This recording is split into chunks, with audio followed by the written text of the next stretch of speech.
Jeremy Plunk from Horse Player Now with your daily double plays for Friday at Keeneland, day 16 of 17 of the fall meet. We usually give you 2 daily doubles here, but we're going to give you a little bonus action on this card. Let's start off in races 3 and 4. Race number 3, Positano Sunset's going to be one of the shortest prices of the day. It's a small field size, so you don't have a lot to play in race number 3. You've got to let the math work for you in pari-mutuel wagering. Look for a bigger field size around and try to connect to a daily double. I've got a horse I like in race number 4. I think Mo Picks Please comes out of a very good race at this meet.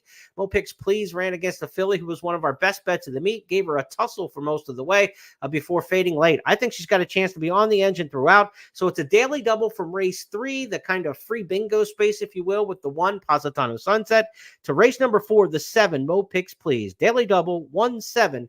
Beginning in race number 3. Then let's go to later on the card where we've got back-to-back stakes races in races 8 and 9. Both prices, I think the horse Andrea, race number 8. The 8 is going to be very tough for Saffie Joseph Jr.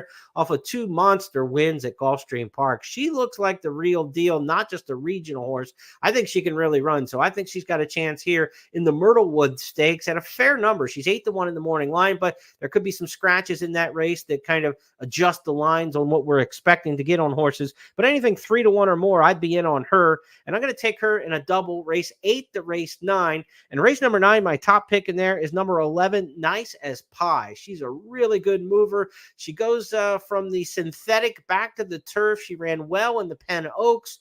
She's got a great late foot, and I think the last race against older horses is going to actually set her up nicely, running against a veteran grizzled horse like Roses for Deborah and not being embarrassed at all. She's back in a race in the Valley View where the favorite has lost 16 years in a row, so we're going to try to get a price in the Valley View. Race number 8, give me a cold double 8-11 amongst our 2 top picks in those races. Then let's also roll on from race 9 to race 10 because I think there's another price horse in a 10th and final that you might want to watch. Number 12, Sang.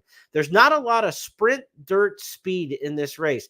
There's horses who have run long and showed a little speed. There are horses who ran on synthetic or turf and showed a little speed.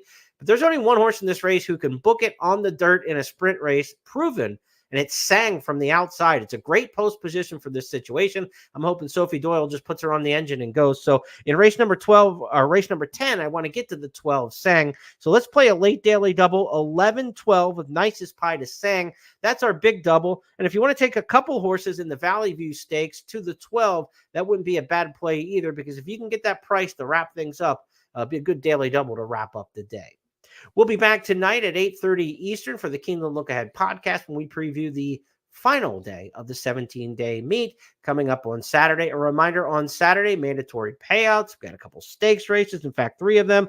The Bowman Mill, the Fayette, and the Bryan Station coming up on Saturday. But Friday, we've got 2 co-features first. Good luck playing these doubles.